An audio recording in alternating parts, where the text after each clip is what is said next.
get the angle in from the side. And looking at KP, this makes me wonder how the last fight would have gone if he would have gone for a different item build than the Boots of Travel first. I know it's a build a lot of Phantom Lancer players like to get just because of how you can push out lanes and control them out, forward here. Fight impact not so high. He's been spotted out. March, QO Nuts hiding in the trees. Which way is this fight going to go? Charge up to the Nuts. Laguna Blade. But the tombstone's been dropped down. They need to do something about this. The Death Ward is doing a lot of silent with the Mana Void. Will cancel the channeling. Nuts is having to run now. Yoku is doing so much. They just can't do anything about the Undying. They'll finally be able to take down the tombstone. But it's already a double kill for Resolution. Silent and Resolution still sitting at full health. Febby having to get himself out of there. Can't do anything. And again, the Undying in these team fights doing so much for Empire, making it impossible for MVPs to fight into. They do get 2 kills in return, but they lose a core on their own end and the Witch Doctor on top of it, and will also lose this tier 1 here in the mid lane. It's so crucial that Silent has identified the problem in the previous team fights, which is the Witch Doctor. He jumps on him. Febby, can he get this one off? Resolution? Oh, the charge! Just in time from March, but it's not going to be enough to kill Febby. Now he just turns around, gets the tracks out. Empire not able to find the kill there, but still, Empire bring themselves right back into this game, and Silent on his anti-mage, 13,000 net worth now, coming up to 4,000 ahead of KP's PL. This is looking a little bit scary now for MVP. Oh, they find a courier. It had the Shadow Amulet on there for Yoku, so KP will say thank you very much. Febby gets a ward here as well, so a little bit more claim. This game is very even right now, and it's going to come down to, okay, so Nuts is going to farm the Ags now. We did expect him to get it sub 24, but well, he's been losing a couple of fights as Silent has started targeting him out. But with the Ag Scepter Death Ward, if they get one fight where he does not get immediately jumped on by the Anti-Mage, he can completely destroy them. He needs to find some sort of hidden spot in the trees where he can channel it from. It's gonna be hard. It doesn't even matter how many, when you have Ags, Death Ward changes in the sense that you just need to hit one target, because it will automatically bounce to the others. Before Ags, you need to consider, okay, the target you're hitting first, but what if he runs away? Who can you hit afterwards? But it's just the first few bounces until a target runs away can deal so much damage. Like if Death Ward hits for just a second in a team fight, it's more than 1,000 damage from just bounces. Now Silent's farming so well, and with this tower gold as well, it's going to be very, very hard for MVP to kind of catch up to him. They need to find some good fights. I mean, we did see the KPPL. Yeah, he's okay. So he's got the finished diffusal blade now. So this is a big item. Yeah, he's in a much better position when they do start to find themselves in the engagements. This is the item that allows PL to kill Anti-Mage. When Anti-Mage blinks in aggressively, if you catch him off guard with your Purge and then just run in with multiple illusions and drain all his mana, he's in trouble. And in this game, Silent does not have a magic wand or any sort of way of regaining mana during the fight. If they catch him off guard, that could be really strong. Of course, they do have 2 Arcane Boots. In the heat of the moment, it's pretty difficult to call for something like that and get them used to blink out. Your timing window is also very small if you've got like 8 illusions hitting you, so... I mean, you just look at Silent now, level 18, he's got the Manta style complete. And this is in comparison to a level 14 PL. I mean, the difference is just paramount between these two. And Silent doing so much for the team. Well, the team as a whole, Empire, they had a really rough early game, but as soon as we came into these mid-game fights, every time on top. Oh, the snowball's coming in, Bounty's all alone. That's the gem. That's the gem. Oh my goodness, it couldn't have been any better for Empire. They get all the good ones as well. March coming in with the charges. Did you really want to try and fight this? He's got KP here with the Diffusal Blade. The Tombstone has been dropped. They will find the Bane here. Can MVP find anything more? Q there with the Yules cancelling Aloha Dance's TP. They should be able to find this Tusk with the Laguna Blade to the face. They'll finish him off as well. Double kill for KP. So they lose Febby on the bounty, but they find 2 in trade. And they also lost their gem. Silent picked it up and got out of there. So I still want to call that a net win for Empire. It was also just 2 supports they lost, so yeah, that's good enough for them for now. Silent will continue to farm really fast. He's got his hands on a double damage rune, doesn't hurt. Oh, hurts a lot. I mean, know what I mean. What does Silent go for? He's got 2,500 gold on him, on top of this Manta style. What's he thinking about now at this point? What does he need against MVP's lineup? I don't know if this is a BKB game for him. It's obviously nice to be able to stop the stun of Lina, but ultimately she will probably be looking for an axe to just pierce it with her ult anyway.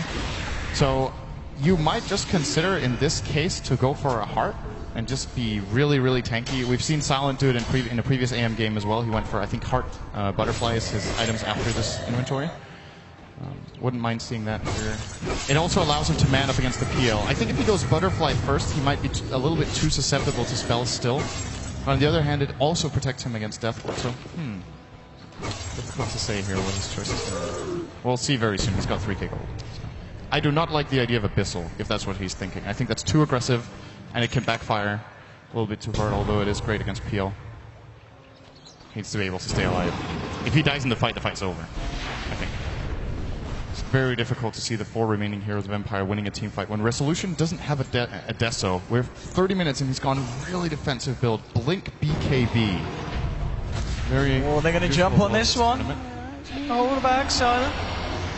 Now with a charge from March, MVP actually being the ones that want to try and take this fight. Yoka getting Laguna Blade down. The Mana Void's big though. QI's going to fall. He's going to go down, but they've already lost 2 on the side of Empire. Can MVP find anything more here? March out of mana. Nurse trying to move himself in with the casket. There's your Death Ward onto Silent. Silent trying to blink away, but the bounce is there. Holding him in place. Silent and Lower Dodge trying to get themselves out. KP's going to chase this here. Has got Diffusal Blade charges left, so should be able to find more. March with the charge here onto the Resolution TA.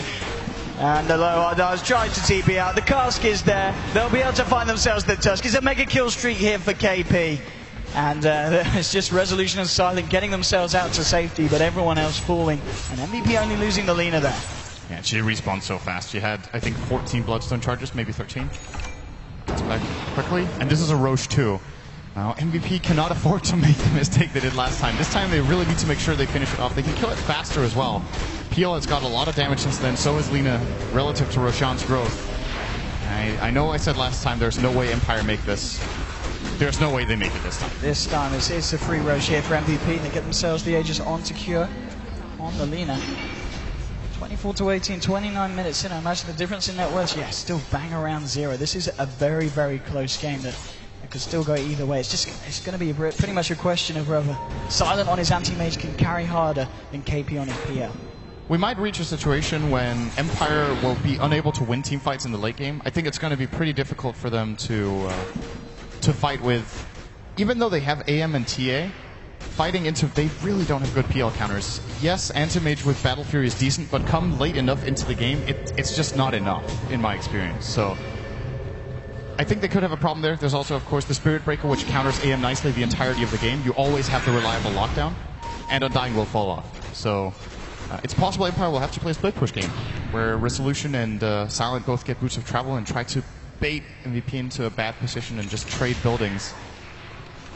This game, yeah, it's certainly excelled to a point where we're going to have some very kind of edge on the seat between the two sides with the pushes coming in. And as we just saw then, Nuts now on the Witch Doctor has finished off his Aghanims. Isn't going to be as quick as the other day, as he did have a little bit of a slower later mid-game after we saw him get a good start to the build. And of course, worth noting, of course, Bounty Hunter with the Guardian Greaves now coming to 1,500 gold on top of it as well. And they're looking for a smoke here, MVP. March leaving the way with a charge straight onto Yoku. They realise that the Undying is the issue as long as they can stop him from getting anything out. But the Nightmare Dodge there coming out. He actually duped off the damage as well. He's alive, he's in the snowball. The Death Ward doing so much though with the Aghanims. Look at the bounces go. They're looking for Silent, the Light Strike onto Silent. He can't blink out. Can they kill him? There's going to be the Ult as well, holding it in place. Can he get himself out? No! Double kill for KP. Empire losing 3 heroes off the back of that fight. No buyback on Silent. He bought Eagle's Song. They're going to lose Rax here. Oh, this is terrible for Empire. 70 seconds without the anti-mage. Up to the high ground. MVP go. Can they do it here? The team that were able to take down Newbie in the first round, moving forward to taking down Empire in a potentially a 2-0, unless Empire could do anything spectacular here. 60 seconds still without the anti-mage. The pushing power is pretty strong here from MVP. They'll at least be able to take a set of racks here in the mid lane. And Empire just unable to do anything at the moment without that anti-mage. Not even wanting to move forward or jump in at this point. It's a little bit too risky. They 3-0'd that fight with a Laguna Blade on a creep instead of the Undying. I think it was. Or maybe he got Glimmer Cape off. That's possible as well, because there's no Ags yet, right? No. So it could have been that. It just looked like the Laguna did no damage, and they still took him 3-0 there. Mana Void from Anti-Mage was not enough to bring down key heroes. And there's an axe on Lina off the back of that fight. Manta style complete on KP. They're going to look for the tier 2 on the top lane. Still 20 seconds before Silence back on his Anti-Mage. Level 2 track is pretty good when you find 3 kills and a couple towers and barracks. Get a lot of money. And it's going to be back. The question is, do MVP want to stick around or get themselves out? Looks like they're happy with backing up at this point. They claimed so much right there. You need to just grab the items. Now, so here's the problem, right? He went for the butterfly to try to counter out the PO and the Death Ward and the Spirit Breaker. Aghanim's at the same time. QO is level 16 exactly. This will deal 950 pure to an anti-mage who has 1600 health. If he drops to half, he's dead. And there's no defensive mechanism apart from, you know, really, really timing dependent ones in the Snowball and a defensive Nightmare, which is very difficult to pull off. This does not bode well for Team Empire. MVP still hanging around here, ready to move in with this creep wave. See what they can do. Febby just getting the tracks in. QM March ready to lead forward here. Have Empire got what it takes to defend against this push from MVP? You're just hitting away here. The tier 3s looking at the sigil. It's a very, very tense bit here for Empire. They've got to do everything they can to hold onto their base. They're losing it slowly but surely. Kyo just sits there without attack range, hitting away. Now with the Yules onto Bane. They might try and fight this, but Silent jumps straight in first. Cast Pro now onto Silent, and now the Death Force dropped out. They need to get themselves out or cancel this one. But they get, oh! He's just able to blink himself out. They will lose. Or no, always want to fly. He's actually able to live for a short amount of time. Ends up dying to the Dragon Slave. Now KP moving forward onto lower dust. Silent's trying to help him though. Looking for KP. Silent, what can he do on the anti-mage? He's done quite a lot to KP. Oh, Manifold finishes up KP and Silent. He's looking for more. He's trying to find QO. He'll get it. The Aegis is going to be ported here for the leader, but March is still a fight. Febby's going to go down there to Resolution. Double kill for Silent. QO is back up. Can they kill QO? I think they can. Moving in with Yoku. Resolution. Silent pops the back to them. Oh, the Bloodstone deny will come out. But nonetheless, Empire defending the base there. And Silent doing a hell of a lot of work there for the team. It's so crucial they kill the creep that KP was porting in on with his buyback boots of travel. If PL comes back into that fight, the outcome of that could have been so much different, Empire. It's really important here that they stay focused and do manage to hold their top tier 3 tower, but it did cost them. I can't remember how many heroes. I think they bought back both the TA as well as one more? Was it only TA? Just TA? No, yeah, it was just the TA now. And there were actually 2 buybacks on the Dire, both Bounty and PL buying back to no avail. So a good hold here for Empire, and I think now Silent should have buyback gold for the next fight. So yes, this one is not over yet. Mid lane KP and Febby eyeing him up again. Look at that up and down graph, back towards 0. Real back and forth game here between these two sides. Empire doing what they can to stay in. Resolution starting to get some damage online. Has the Demon Edge coming up to 2k gold here as well. So we'll start to see him hit very hard in the next fight. He might be able to do quite a bit against Witch Doctor, who, as we're seeing, with the Death Wars causing so much havoc. Lena's actually going to go and pick up a Blink Dagger here as well. So we're going to have that extra chase down and escape potential here from, of course, QA. I think MVP realized that the win condition is to catch out AM. And with a Blink Dagger on Lena, they can get a surprise jump. And Lena herself can take 2/3 of Anti-Mage's health. Oh, actually, he's got a Reaver. He's got a Reaver. He doesn't buy back again. Are you kidding? How ice cold can you be in an elimination match? He's going for to go for this right now instead of having a buy. I do not believe it. I think this is absolutely Resolution. He's got the blink just in time. I mean, March, is he going to continue for this one with Febby? No. Tier 2 still standing. A little bit too risky for him to dive that deep. But nonetheless, just forcing the TA back out of the jungle. Still, I mean, this going to be tough. Now picking up the solo crest. Okay, so I'm probably going to have that ready for the next engagement when it does kick off. And Silent's still very much at the top of the net worth. 23,000 here on him. So he's still got a lot to do. That's 36 minutes in MVP. They've found a set of racks and they're looking for more now.